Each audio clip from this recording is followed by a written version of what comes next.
This is Sean and Daniel. We're with Becker Roofing and Exteriors. This is a friendly podcast. Our first one. We're just trying it out, trying out our equipment. I got tons of equipment, not a lot of skill. Hopefully, it sounds awesome, amazing. We're not actors. We're not that great at podcast either. Just put it out there out in the front. Yeah, I don't. we're regular people. This is just balling. Like we thought, hey. I got an extra mic in the office. I have a little mic stand thing. And I was like, I'm sick of making videos with just me, myself. Yeah, they're really boring. No one wants to watch them. We'll get two people. We can riff off of each other. Today, I'm going to be interviewing Sean, the owner. I've been here about 4 months. Got my feet wet a little bit, and he's been really awesome helping me learn the trade and the do's and don'ts. So, with that being said, Sean, can you tell us how you got started and what kind of keeps you passionate about roofing? So it's kind of a funny story. I don't know if you guys have ever been on Craigslist for a job. That was like 15 years ago, maybe 20. I used it about 15 years ago. And I came to Dallas Fort Worth and I was looking for a sales job. I wanted commission and I wanted a big ticket and sale. I was sick of waiting tables, getting like 10, 20% on $100. I was like, man, I want to sell something bigger. And so I put my resume out there for sales and management, and Bible sales hit me up for an interview and roofing sales hit me up for an interview. And at the time I was not geared up for Bible sales, I think. And so I was a little, They might have been able to call you out. Well, what do you really know about the Bible? yeah. I know it has a bunch of pages. I was like, well, it's big. It's number one selling book in the world. And throughout history.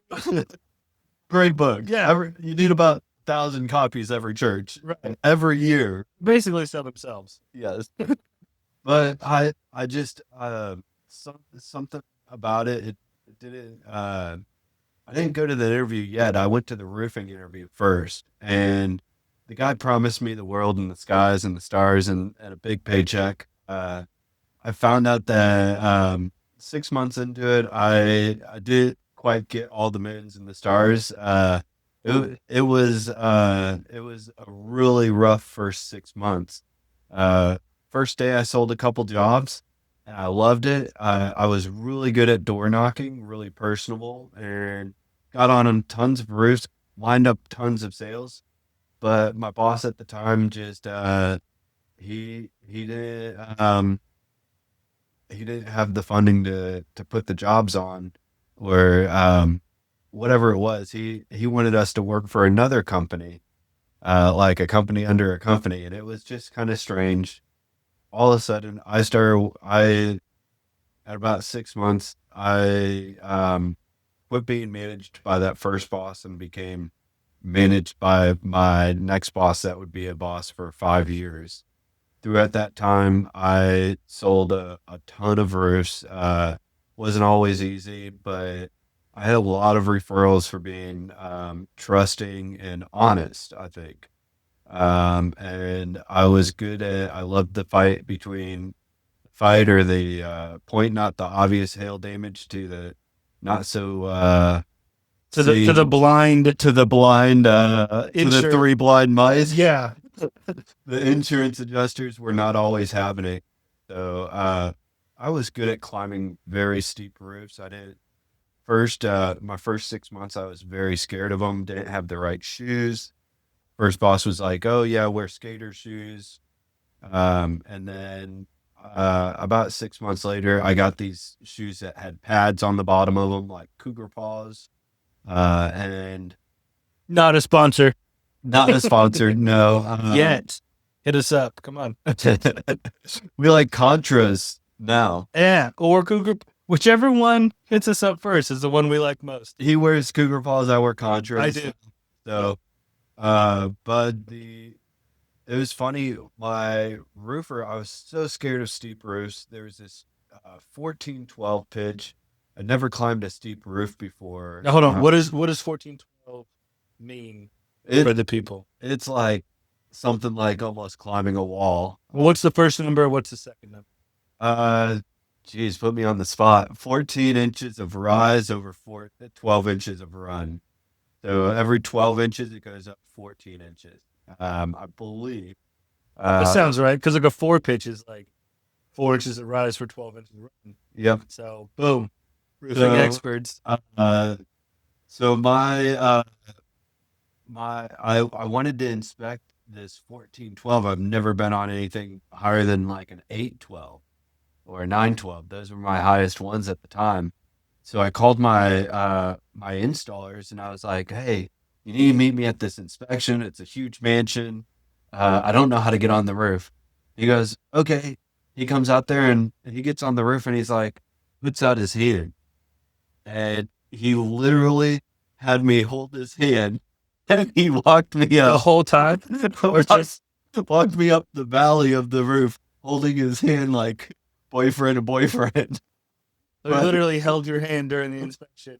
he held my hand till we got to the top of the ridge of this 1412.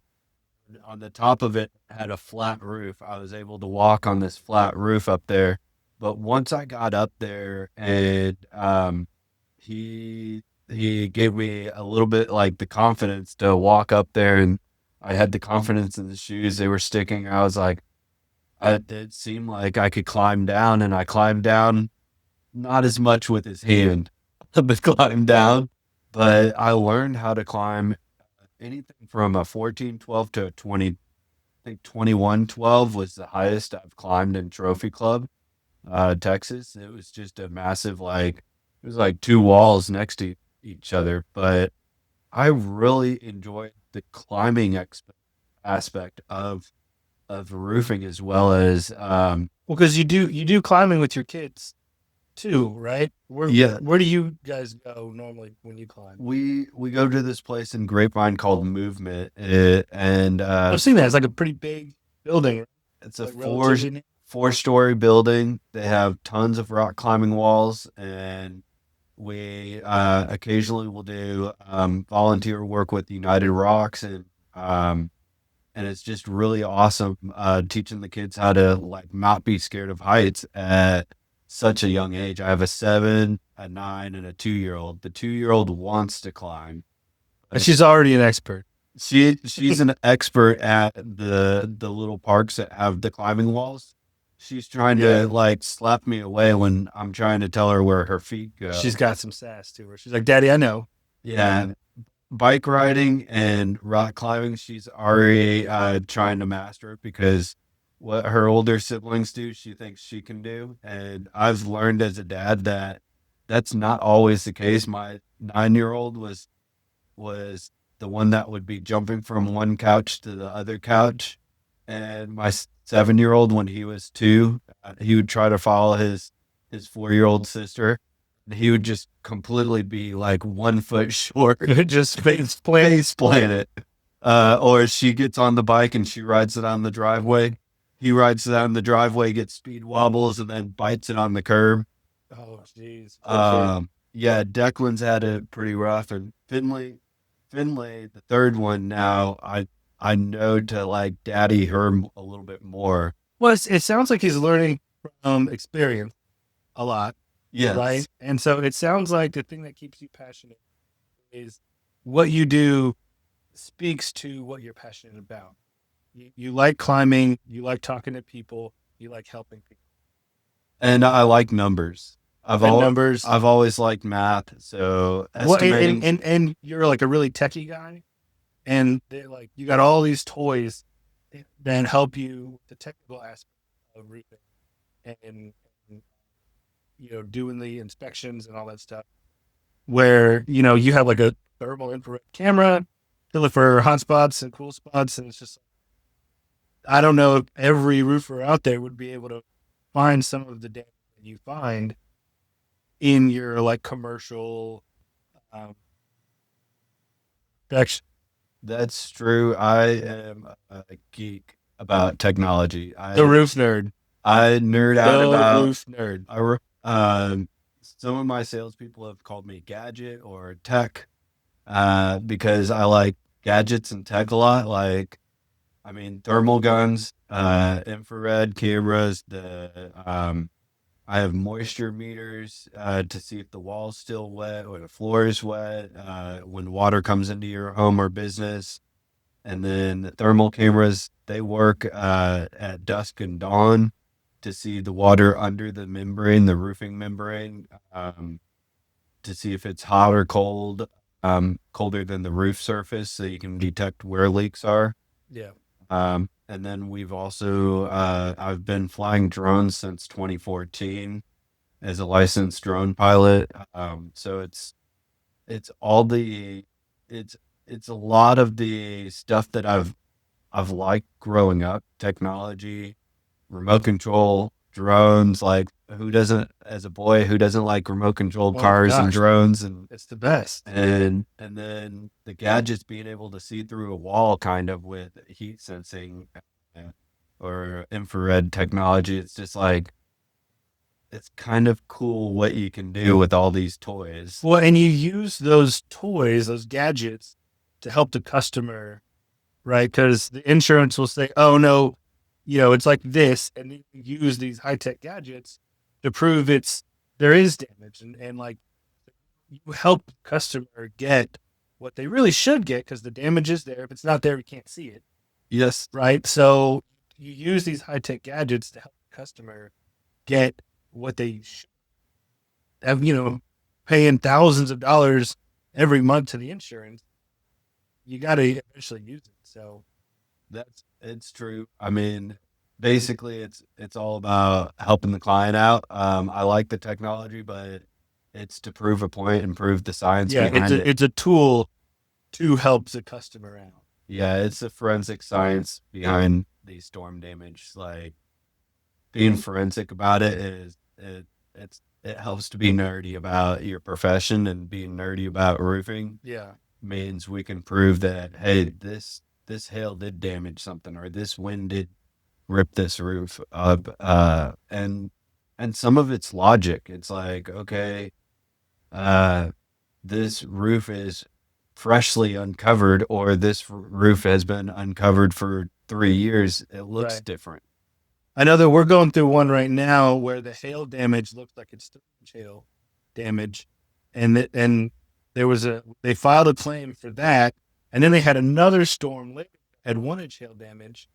Then the insurance, well, if you just file a new claim, we'll give it to you. But it's like the hail damage is huge. It's not 1 inch hail damage; it's 3 inch hail damage. Yeah, So like we had to use the high-tech ruler. the ruler, The ruler. the most high tech device that we have, a little ruler. It's like, no, because the reason that matters, because he already paid his deductible on the first claim, right? So what they want him to do is to file another claim and get that deductible out of what they're paying him. And Yeah, so we're fighting that one right now to get it covered under what it should have been.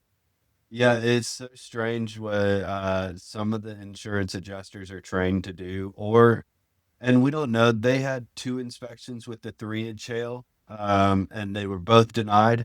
And we called in for a third inspection. I don't even know why they let us do a third inspection, I but don't know. they let us. They came out and the lady was like, "Oh yeah, if the homeowner files another claim, we'll pay it out." And I'm just like, no, this is not 1 inch hail damage. This is 3 inch marks. Everything on this is showing the evidence of 3 inch marks. So it's, And then when we mentioned appraisal, she did not like that. man, yes, Her demeanor changed. Everything went from kind of hello to just, all right, I'm done with this. yeah. So I love to play friendly. I'm a super friendly person. There's no reason to argue. And when I first got into roofing, it was always like button heads with the adjusters. I learned over time that, hey, we just get along with the adjusters. We're not going to change and be unfriendly just because they don't agree with us. But there's so many times when I mention, like, hey, so what's the homeowner's next step? Does he need to call an appraiser to get this handled? Right when I say something like that, or a public adjuster, or as the adjuster, can you explain the next steps for the homeowner so that he can move forward with this claim, not file another claim? Some of these adjusters are just they get their feelings hurt or their pride hurt, or maybe they were trying to protect the first two inspectors that said, "Oh, this isn't damaged enough to replace the roof." I don't know what it is, but a lot of adjusters and roofers get into big heated arguments. We've all seen them online. Yeah, we see them My online. algorithm knows I'm a roofer, and so it sends those videos all the time of like adjusters and roofers just arguing. I'm just like, how does that help you in the long run? Because then they're just gonna say no, want to say no even more. Yes, and the stuff that they might have said yes to once stuff gets approved, they'll end up giving you a hard time or slow paying the claim, or just being difficult to receive documents. And at the end of the day, that hurts the customer the most. It does. It's just nobody likes to go through a claim that takes a year or 2 years. Everybody, it's always great when we have insurance claims that, hey, you go out there, insurance says yes, they pay the claim, homeowner gets a new roof, we file a bill, like send in the final bill, homeowner gets a second check and pays us. Everybody wins in that scenario. The scenarios that drag out for a year or two, everybody's losing. It takes time off of our table to go find new jobs. The homeowner's stressed out for a year or 2 years. And they're looking at us like, hey, you're my roofer. Why isn't my roof done? It's not me, it's your insurance. Like, and then in the end, they want to change insurance companies. And it might have been a great insurance company, just a bad adjuster. Yeah. Or a bad team of adjusters, the adjuster and the management of that adjuster. We don't know, but it's sad that there's so many back and forths that have to go on with insurance. And I see it over the last 15 years come in waves. Right after the hail damage, it's easy money for the homeowners. It's easy for the adjusters to approve things. The longer you get away from that storm date, so in summer, they're approving stuff, roofs are going on like hotcakes. Hotter it gets, the more roofs we put on. But then in the winter, we're fighting the insurance. We're not fighting them. The homeowners are fighting the insurance with appraisers and public adjusters to get their roofs approved. And then they get a brand new roof right before hail season again. yeah. And occasionally they get a new roof and then hail hits that brand new roof again. And sometimes the hail's so big it damages even a class 4 shingle or a metal roof. Yeah. It's sad, but that's just something that we go through with insurance claims and roofing. But I still love it. I have a passion for it's always changing. I've seen as a business owner, there's been multiple different ways that the roofing industry has changed over the years and somewhat gone back and repeat itself, but I've seen how we get customers change from knocking on doors to telemarketing to Facebook ads to door knocking being better than those other two again. Well, I think everyone gets tired of it because, like, you get the robocalls and then everyone just starts ignoring them. Then you see the Facebook ads. It's like, oh, this is a good thing. And then it's just, you get tired of it. So everything goes in a cycle, I think. Yeah, it's like some people are tired of the door knockers. Some people are tired of the robocalls. Some people are tired of everyone's tired of the robo. Yeah, everybody is. And then And we don't do robocalls. Everybody's tired of like Facebook stalking you and feeding you ad. Yeah. You look up one roofing company and now you're getting ads from 30 different roofing companies. Doesn't matter what app you go on, you get ads from roofing companies in your Pandora ads and everything like that. To switch gears a little, earlier you mentioned homeowners. What are some of the things you notice that homeowners have like a wrong misconception of? Like, as far as like you walk up to a new house, maybe there's hail, maybe there's not, but it does look like an older roof. What are some things that homeowners maybe they haven't ever had to get a new roof? What are some things that they believe are either wrong or maybe just The biggest one is your insurance rates are going to go up. that is a good one. So, Yeah, talk about insurance. Generalities. We can't speak for every single insurance company, but like talk about what generally you see. so generally we see at about 8 years, the insurance rates almost double. North Texas, the hail claims on a roof that's over 8 years is more likely. It's a higher risk for the insurance companies. So at about 8, 9, 10 years, they raise the rates almost double. I think they're thinking, hey, this person's going to get mad and go change to a different company, and then a different company is going to have to pay for the roof to be replaced. That's Either that or they're saving up a couple of years of acreage premium so that when you do need to get a new roof, they've made money off of you. Because listen, insurance is a business and you have to make money to stay in business. But like so. So I'll see people, they're hesitant to file a claim because they're like, I don't want my insurance rates to go up. And I'm like, no, you got a 10-year-old roof. Your rates already went up they're from already high. they went up from 2,500 to 5,000 the year it turned on its eighth or ninth birthday. Yeah. I saw that on my own house. I was like, holy cow, why'd my rates go up? And then they were like, oh, we want to give you a 2% deductible and non-recoverable depreciation. The worst policies out So the older your roof gets, the worse your policy gets. In general, not all the time. We got a customer that has a 30-year-old roof that still has recoverable depreciation and low deductible.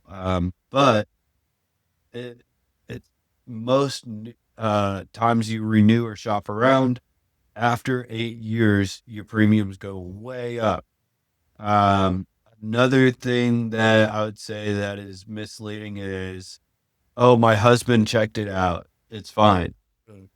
I'm You go. sorry, but hail damage is very hard to see, even for adjusters. Yeah. They look at 1,000 roofs a year. Your Oh yeah. husband can barely climb your steep roof in DFW, and he's holding on for his life. Yes, no shingles are missing, Well, and and it's still also gray. you can't really see hail damage from the ground. Most unless it's mass hail damage. We walk up to houses where we're like, probably not good. And then we get on there and it's widespread everywhere. So like, if you're looking from the ground, you're not going to see. Chances are, oh, can you talk about what the criteria is to get the insurance company to replace it? Yes. So typically, what we're doing is called a test square. For hail damage, we draw in chalk on the roof. We go up there and we draw a 10-foot by 10-foot test square. It's a little square, and basically, we're taking a sample of 100 square feet.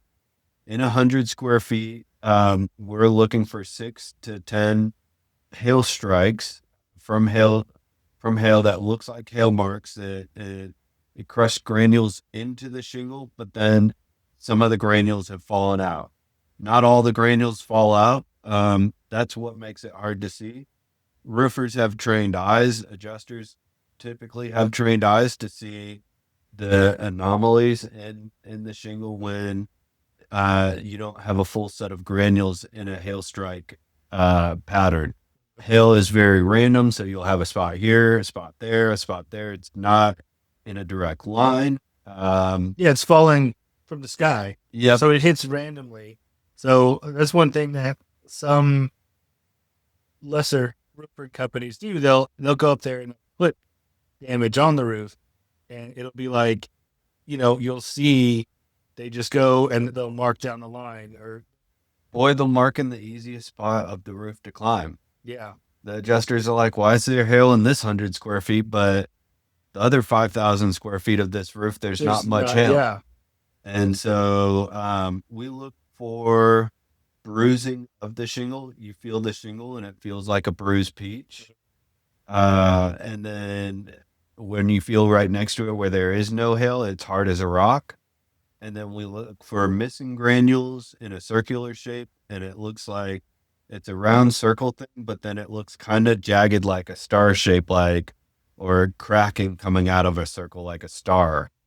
And so in a test square, if there is, say, 8 hail hits, that's 8 potential leaks per every 100 square feet on that home. Hail doesn't cause a leak right when it happens unless it's like 3 inch hail, and very dense, lots of hail. A lot of the 1 inch, and 0.75, 1.5 inch hail, it will cause shingles to degrade and lose a lot of granules, and then in the course of 2 years, those missing granules, the sun degrades, and makes the asphalt crack, and then water can seep in. So when we're looking at a test score, we're looking for 6 to 8 hail hits. Sometimes if it's a tricky insurance company, there's one insurance company that wants 14 hail hits per test square. But we're looking for 6 to 8 for most insurance companies. That tells us there's about 8 potential hail leaks per 100 square feet on that roof. Most roofs, for a normal starter home, is about 3,000 square feet. And so in 30 squares, you have 240 potential leaks. On a bigger house, 5,000, 7,000 square foot roof, you're just going to multiply how many ever squares it is times 8. And that's how many potential leaks that you could have. And these leaks don't automatically come through into your attic. They first have to rot out. They first have to push out nails. Then they have to rot out decking. Then they have to go through the insulation in the attic. Then they have to. So you start with some moisture in the attic, and then all of a sudden you'll get a leak where it shows on your drywall. But it's not always an instant hail and then a leak. A lot of times it's a year or 2 years after that you're going to start having the roofing failing in different spots. And Yeah. And then another aspect. So you do one test square on all 4 facing sides of the roof, yes, right? So if we found hail damage on one side and not another, potentially kind of not worth it. But the insurance company was, okay, yeah, we'll replace the space, but not the other one. correct. So sometimes the hail is very directional. It'll smack the heck out of the front face, and It'll just kind of roll or and just on miss. the back it's going to do glancing blows, like it's coming in at almost the same angle as the shingles are. So we're looking for littler scuff marks on the back. So on those are the ones that are the very tricky ones that the homeowner has to invoke their appraisal process or their arbitration part of their insurance policy, or hire a public adjuster. And unfortunately, there's a lot of those in high wind hail events with smaller hail. Yeah. So Because it's driving small hail into one side, causing a lot of damage, and it's totally missing the second side. another big mistake that homeowners make, I think, is trying to find the cheapest price. Yes. So He must have looked at my questions. I did not Because look that was at my question. I did not look at your questions, but so if you're out there trying to find the cheapest price, sometimes insurance adjusters will be like, "Oh, go get 3 quotes, and we'll take the lowest one of them." No. So what happens is when you find the cheapest price, it's not that Sam's Roofing over there. I don't know Sam's Roofing, but sorry if that's a real roofing Yeah, company. Sam's over here catching strays. But Sorry. sorry, but Sam's Roofing, say they're $10,000 less. They're not selling you the same roof for $10,000 less. Yeah, it's They're a different product. they're selling you a $10,000 less roof for Well, and your insurance. talk about why it why it makes a difference, because I don't So know how the insurance goes about. Like, so we just had this roof that we replaced last week. And it was a small roof, but it had a ton of step flashing. So the roof value was $6,000 for this townhouse, but the step flashing was an extra thousand yeah, dollars it's like supplement. $950 something. Yeah, So when you get a cheaper bid, normally it's because they didn't include to replace the step flashing. Roofs leak at the step flashing, at the chimney flashing, at the skylight flashing, or at the pipe jacks the most.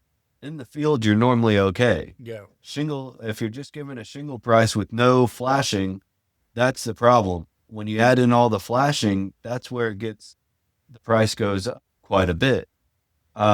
Also, you're going to have contractors that work directly with insurance carriers. They're called preferred contractors. They get most of their business from insurance carriers. What do? They try to keep the price down for the insurance carriers. right. So they're, The insurance company is their customer, not you. yes, the insurance company is their customer, not you. So they're going to leave off the step flashing. When you have They're going set, to ignore the gutter damage. They're going to ignore the screen. Just going to get new shingles. you're going to get You're new never going to get shingles. decking. And what's cool is they also come with normally a 1 year warranty. So the roof might be the caulking around the chimney. Instead of replacing the flashing, they put a lot of caulking. That might be good for a year, and then all of a sudden it starts leaking. Hey, they're They're in the clear. they're in the clear, and they got 1,000 more customers. And you know what? Maybe yours leaks, and they come fix your leak, but um, there's so many leaks that they don't come and fix. What we see a lot, the most common thing shortcut that we see with preferred vendors is they don't rip off the felt. Oh my gosh. Well, So yeah. uh, when we rip off the felt, every time we rip off the felt, um, there's a good chance that there's rotted decking somewhere on that roof. Somewhere Uh, near one of the pipe jacks or penetrations or, Chimney yeah. flashing. And like older houses, we just did one that was built in what, like the 60s or 70s, had the 1x8 decking, which was great decking at the time, but those knot holes dry out and they start getting huge. And then like pieces will fall out. And the last one we did like that, 4 layers of felt and a license plate covering one of the holes. And so it was insane. It, If we just put a fifth layer over that, we would have been a preferred vendor. we would have been a preferred vendor. They also had 3 layers of valley liner. They had metal valley liner. They had modified bitumen flat roofing as a valley liner, and then they had felt as a valley liner a couple times. So there's a lot of when you get a cheaper bid, it's normally because they're either not removing the fell, not changing the drip edge, not changing the step flashing, not changing the chimney flashing, not changing the chimney cap that got a hail damage on it that is 30 feet up that they don't have a drone to go fly above or don't have the time or care to fly above it because they're trying to make their insurance uh, customer client happy. Yeah. So there's not saying that you have to change every piece of flashing on every roof. If the flashing's still good, reuse it. Reuse. We're all about recycle, reuse, but there's a lot of times when the wood is bad. We drive around neighborhoods. I got one bad review because I replaced the decking on a house. I got this 1 star review. This guy, the neighbor, gave me a 1 star review on my company that I didn't need to replace the decking, that I was just gouging that customer. I think Because, he went up there and he inspected it himself, obviously, right? he, I just think he had a little bit of jealousy. I don't know, but I don't replace decking just to throw away good wood. Um, I replace decking when it's wavy. It's to code. if it deflects between the rafters more than zero point 0.6 of an inch, then you're supposed to replace it. And what happens is if you try to shingle on something that is concaved, you have two upward forces where on the rafters where the shingles are going to be pulling up, and you have a downward force where the shingles don't seal as well. So you're going to be your roof is not going to have the wind rating that it's advertised for. The shingle manufacturers It has to be a flat surface. it has to be somewhat flat. Yeah. Less than 0.6 of deflection, which Within tolerance. Yeah, within tolerance. I mean, and so I know that those are probably the biggest things that I see. Also, the cheap price. Who's getting the deal? Is it the insurance getting the deal? Because you pay all this money to the insurance, and now you have less of a claim. That means you're getting less things covered. Yeah. Maybe you're not If getting your deductible is the most you're paying, what does it matter to you if it's a $10,000 or a $15,000 bid? Like, because like we use Xactimate to do our bidding, which is the same software that they do, the insurance uses. So if it's a lower bid, then that means they're a line item. They're leaving out line items. They're leaving out step flashing, or they're leaving out chimney caps, or they're leaving out window screens, or garage doors, or fence staining, or something's being missed as far as the damage assessment. Yeah, because one thing I like to explain to customers, your insurance is hail damage to your property, not just your roof. Your entire property that you own. Oh, don't get me started on AC units. Oh, man, yeah. AC units are hugely missed for replacement. And they're part of your property. Yep. And who doesn't like getting a new AC unit when you got a 10-year-old unit that's about to fail on you? And it got the one that we did the other day, which was like a 25-year-old AC. Yeah, and it was on a 2-story building, and like you could tell, just nobody wanted to mess with that thing. The adjuster was like, "Oh no, we don't ever replace the AC units. We just comb them out." He did that time. He replaced that unit. They will say whatever they have to. Oh, I guess not. It's funny. I talked to these adjusters, and we make small chat. And we're like, "Hey, do you travel? How long have you been in the business? Like 15 years." And then at the end of it, they're like, "We never replace AC units unless they get ripped off a roof or like smashed with a tree." And I'm like, "That's not true." I go, either you're good at lying or you're good at forgetting, amnesia. Yeah. Or you're they're blind and they have amnesia. Or you have not been doing this too long. Or maybe all the AC unit replacements get sent to above to management where you can't see it. I don't know, but I know that we replace a lot of AC units due to hail. Yeah, we did one last week. So let's say that a hailstorm comes through. What are the first steps homeowners should take? If let's say they don't know what their roof looks like. What is the first couple things they should do? So there's a lot of mistakes in this part too. I'm glad you asked that. Some homeowners call their insurance first. That's a big, you don't want to file a claim before you know how much damage and the estimated damage cost. And that's because filing a claim will increase your premium. Yes. Especially if you don't get a new roof. So if you file a claim and you don't have enough damage, that's like one of the worst case scenarios. That's where you file a claim, you don't have enough damage, they're going to pay out just for your gutters, and then and it's going to be below your deductible or right above your deductible, which they're really good at calculating. And so when that happens, it counts against you. Your premiums are higher, and then say in 2 years you have another hailstorm that does damage your shingles, damages your fence, and it is a valid claim. Now they don't pay for the gutters that you got already estimated for. You already got paid out, even didn't give you any money for it. So that's kind of the worst case scenario. Yeah. So I would say, don't when hail hits, call Becker Roofing and Exteriors.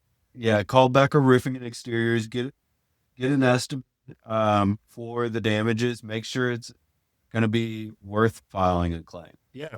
because there's so many times there was 3-inch hail in Hurst, Texas 2 years ago. And I had just put on 2 roofs in Hurst, Texas, but we used a class 4 shingle with raised ridge cap that had impact resistant rating to it as well. And this 3-inch monster baseball size hail knocked out 95% of the roofs in the area. But on the 2 roofs that we installed, we had 2 or 3 shingles to replace. And we told them not to file a claim. We charged I think $250, replaced a couple shingles and ridge caps that were broken.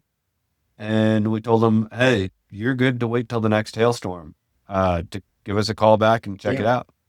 And so you always want to have a contractor out at first to make sure, and of course, have the best one out in the area. Look at their Google reviews. Make sure they have all 5 stars like we do. Yeah, except for that 1 star that from that one guy that didn't like that I replaced the decking across the street. The curmudgeon neighbor. Curmudgeon. Curmudgeon neighbor. Don't worry. I don't know that word yet. It's Gen Z or Gen. No, it's an old word. Curmudgeon? Oh, it's way older than Way older than me. Boomer or back 100 years. Yeah, what's before boomer? Washington. George Washington. The George Washington years. Yeah. So I wrote a book called Roofs That Last. Basically, I didn't just write this just for fun. I wrote this for customers to be well educated about hail claims, about the process, and just so you guys know, like, hey, I put a lot of effort and thought into my roofing business, and I really want all of our homeowners to be well educated. That way, they buy the best roof. They don't buy a cheap roof. They buy the best roof value, something that's going to last a long time that they don't have to replace over and over again. A cheap roof, normally, DFW, the weather is freaking hard on roofs. I don't know the last time I installed a 3-tab roof. Those have 55, 60 mile an hour wind warranty. We try not, at all cost, we try not to install 3-tab roofs. Most of our roofs are class 4 impact resistant roofs. And we used impact resistant, high profile ridge cap. A lot of our roofs get the solar attic vent. They want to save money on energy too. So, I mean, I'm real big on putting on a roof that's going to last a long time. And I don't have to go back to that roof for a long time. You're going to be calling your friends and sending your friends my way instead of me going back to your roof to replace it again. The referrals.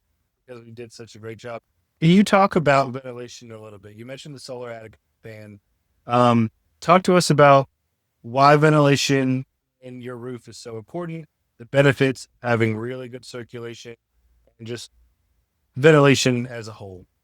So ventilation as a whole, you want to have really great ventilation for your attic space to control humidity and to control air exchanges, so it's easier for your AC unit to heat and cool your house, your AC and heating to cool.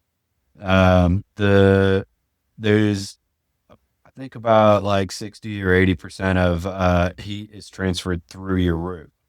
The walls, not as much. On the walls, you got your windows, it's going to be the weak spot, your doors. But the roofing is the asphalt material. It has lots of black asphalt underneath. It absorbs a lot of heat that gets transferred into the attic space. So having good ventilation it means a balanced system. You're going to have soffits at the eaves. Typically, if you don't have an area for soffits, they can put over on the top of the roof. They can put a off ridge vent, and it's a little vent above the eaves. This is like a little strip towards the end of the roof that allows air to flow in. So yes, the wind will come, hit your house, hit the walls. It climbs up the walls because it can't Go through them. go through them. Ghostbusters. So it goes up the walls and then it goes in to the soffit vents. And you want to have all the same type of attic ventilation.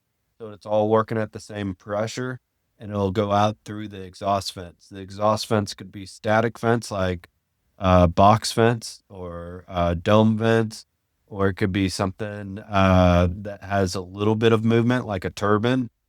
And then, or it could be the top of the ridge is cut off and there's a ridge vent at the top, or it could be a powered motor vent like a fan um, that's hooked up to your electricity. And then the best option is a solar powered attic fan. It uses the sun and it has a fan on it. We do a lot of attic depot vents. They're lifetime warranty on the motor, lifetime warranty on the solar panel, and Shout out. They're not a sponsor yet. yet. So, Attic Depot, they're our number one solar powered fan. They last a long freaking time till you need a new roof or longer. Yeah. We just ripped off a roof a couple days ago, 2 days ago. and we reused the 70-watt solar attic power fan because the hail didn't bust solar panels and the hail didn't dent the unit. So these things are built like a tank, but then they actually pull the heat out of the attic and control the humidity a lot more. This customer had ridge vent before the solar powered fan was installed. He has humidistats in his attic. So he monitors the humidity in his attic, and it was at 50 to 60% humidity With just ridge vent. with just ridge vent. And then he went to the solar power attic fan, and it went down to 13 to 20% is what he told me. Oh, Depending on how much he cooks, he loves to cook. So, so it's big for heating and cooling, and it's big for humidity. 3 to 5 gallons of water from cooking, showers, and breathing goes up into the attic every month. And you have to get rid of that humidity, or your walls sweat and your house becomes a little funky smelling, you get mold. moldy, moldy. Moldy. So what makes Becker roofing, what makes it stand out? We've kind of touched on a lot of different things already, but if you were to have to pinpoint like what makes Becker roofing different than, then I'd say we're in the upper echelon. What makes it different from lower classes beneath us, the best of the best?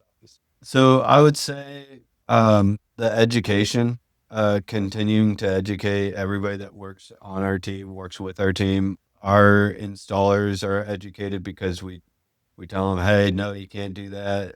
No, we can't mix attic ventilation. We're ripping down to the decking. We're replacing the decking when it's bad. The supervision of the jobs, the transparency of the jobs. While we have an interactive inspections and productions of jobs.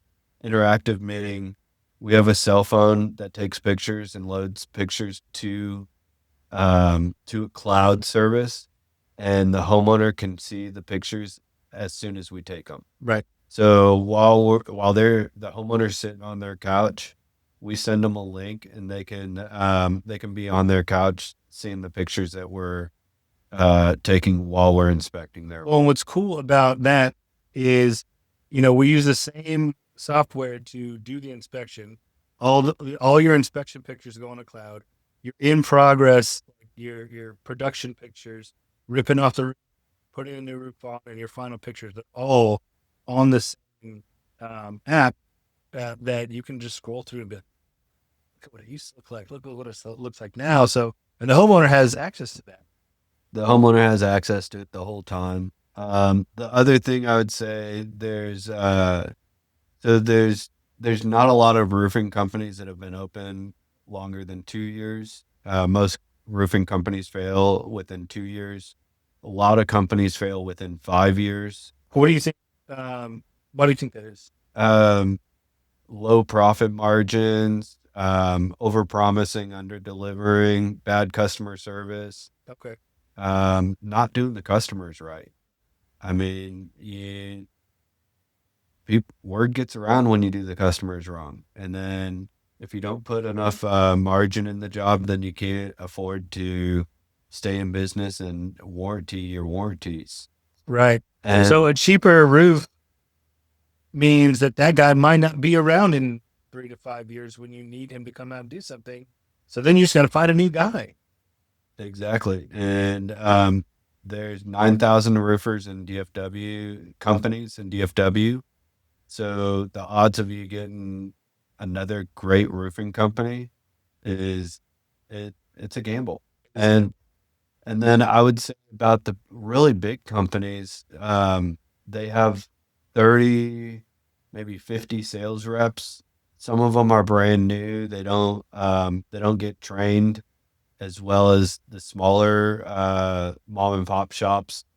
Like, if you have a really educated, um, like expert roofing owner, and he's doing a lot of the hands-on training, he can train 30 people at a time, as well as he can train one or two people at a time. And then the really big companies, they sell out to private equity, and then they become like all a numbers type company. Right. It's like, hey, we service the insurance companies, we should service the real estate agents, but they're not always looking out for the homeowner's best interests. There's companies that do they only work with real estate agents. They're just trying to get the real estate agents the sale faster. So if the insurance company offers a low bid without the step flashing, chimney flashing, and the gutters, they're like, fine, we'll roof it tomorrow, and the house is still going to close on Monday. Yeah. And who cares about pulling a permit on the weekend? Like, the city's closed on the Yeah. weekend. They won't know. So I think we keep it the right size. We're a smaller company, and we don't overstaff and undereducate. I think that's one of the biggest things, is educating our staff, and then educating our homeowners, and selling good products for the homeowner, not for the insurance company Right. or for the real estate company or for the property management company. Like, even our properties, like our rental properties, they're getting class 4 shingles with solar attic Yeah. fans. We Because we take the time to explain that if you're going to manage this property for 5 to 10 years, it makes more sense to get the very best instead of the cheapest. And people who are property managers own tons of properties and these massive houses where like these people aren't there because they're dumb. Understand these things and they understand the long term payout of getting just the best roof there is. that that's exactly why I wrote the book, is I wanted customers to understand what the best roof is, or what roofs last, what makes roofs last. And why it benefits them to just go ahead and do that. So, going back to ventilation real quick. Yeah. Ventilation, one huge major factor I did not mention is good attic ventilation. So it cools from, there's air movement from the soffit to the peak where the exhaust is. That cools the deck of the attic. I'm That glad you brought that up because I that literally was trying to figure out how to bring that back in. that keeps the shingles from degrading faster. Bad attic ventilation causes blisters on roofs, and typically, with poor attic ventilation, you're going to see roofs fail 40% quicker than they should. And blistering is not covered under insurance policies. That's correct. Blistering's not covered. Blistering and wear damage Not covered. Another important fact is manufactured defects. Blistering is not a manufactured defect if it's got poor attic ventilation. Right. So I could talk a lot about attic ventilation, but I think you have I uh, do. So I more wanted to questions. end with some rapid fire questions. Oh, oh, Oh, here we go. oh, So listen, these aren't long answers. You got to go boom, right? boom. Boom. All Let me right. get my So, guns ready. what's your favorite roofing smell? Shingles or fresh fresh plywood? Fresh plywood. Fresh plywood. I'm never gonna ask that question again. I can't even say it. All right. Um, what tool could you never live without? Cell phone. A cell phone. Roofing in July or roofing in January? Roofing in July. Roofing in July. All right. Steep roofs or crawl spaces? Which is worse? Uh, Crawl spaces. Crawl spaces are worse. Snakes. I hate snakes. Don't put me under a house. And then the smell and everything's dirty up there. Rat feces. Yeah. Little turds. All right. So coffee before an inspection. Is that a yes or mandatory? Coffee? Coffee before inspection. No, You're not a coffee guy? sorry, I drink some weird green water. Oh, that's right. The You drink. fruits and vegetables made into a powder. I haven't drank caffeine in a while. What's the funniest thing your kids think you do for a living? Funniest thing they think I do for a living. They think I drive around all day. That's true. So Daniel, this little quick aside, my son, same age as your son. Um, I told him like, oh, I get a bonus for every roof I inspect, right? And so he's out with my mom, his grandmother, and she's talking about like, oh yeah, this it costs this much. She goes, that's fine. My dad just has to get on 2 roofs for that. And like, I think he thinks that I just like go around and like hop from roof to roof, and I paid every single time I take that. All right. What's the weirdest thing you've ever found on a roof? Diapers. Diapers. I think that's the weirdest. I mean, there's bullets. We find bullets on roofs. I found a bullet in the AC unit fins. But diapers was kind of one of those like ones like who throws a diaper on a roof? Yeah. They were not clean diapers. Was it on an apartment roof? It was on flat apartment I was roofs. with you. I remember. Yeah. So there's lots of. I bet you it was that the trash can was full. It was like a extra long weekend, and there was nowhere to put the trash, and they're just like, don't care. Well, on this one apartment complex that you were not with me, it was a problem. There was like 13 diapers above this one unit. Oh, I think it became a habit. I bet you that was like, because 13 is not a lot. I bet you was dad is like, it's your turn. All right. Yeah. It could be. Maybe. It probably was. And it might have been more than 13. I don't know. We cleaned the room and we had trash bags for all the diaper. A lot of AC guys leave parts of AC units up on. I've noticed. The solenoid goes out on apartment roofs. You stick it in your pocket. They don't bring it down, and that just bugs the heck out of me because it rusts up there. We get big winds, and those get picked up. Well, obviously they don't get picked up, but I imagine they can get picked up by a tornado and then dropped into a car on the property or something. So if you got a customer watching outside in the yard all day long, helpful or terrifying? I don't mind. I mean, indifferent. I'm indifferent to it. I mean, a lot of people, my subcontractors do not like it. They are on pins and needles. Then they don't do their best work when being super supervised. We already have supervisors watching over, but not every roofing company. So like as everyone here is a customer. Yes. But as a customer, as a consumer, I can understand. Listen, I don't. Unless they've used this before, it's like, I don't know if you're a good roofer or not.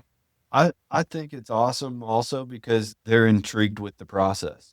Well, and one thing that I learned, I used to do fencing. I used to build fences.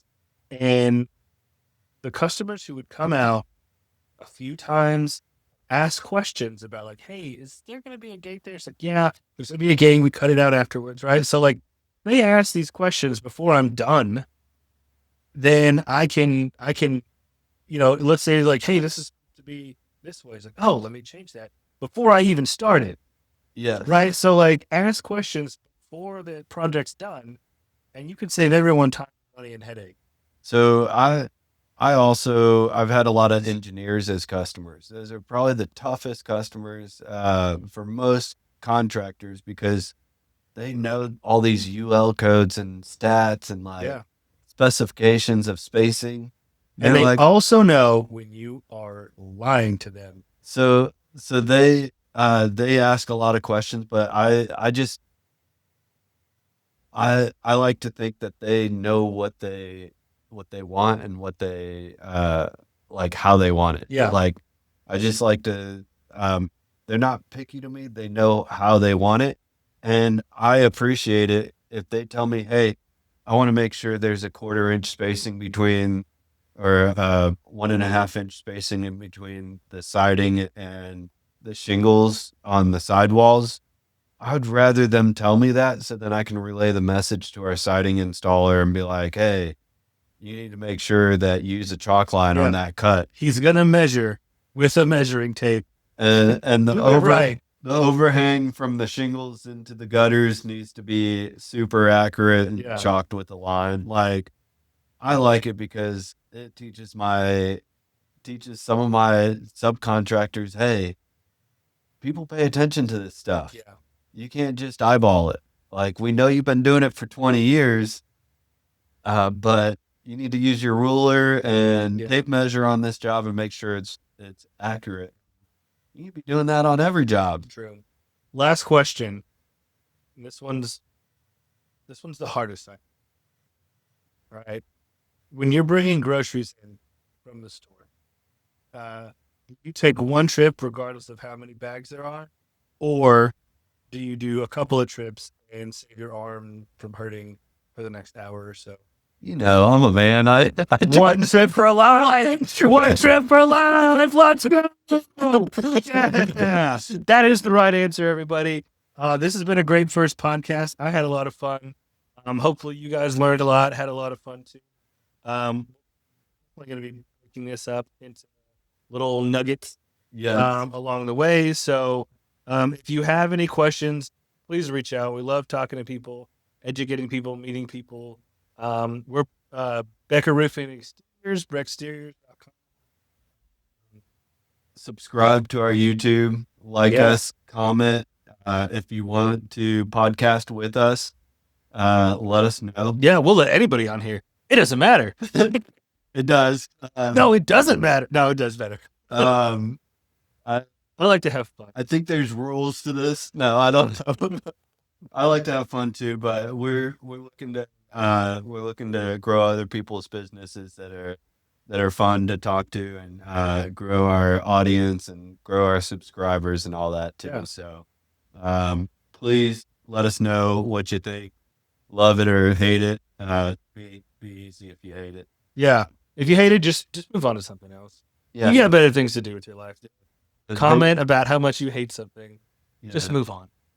Just do a thumbs down and move on. No, don't do that. Just move on. Just move on. No, like it and subscribe or just move on.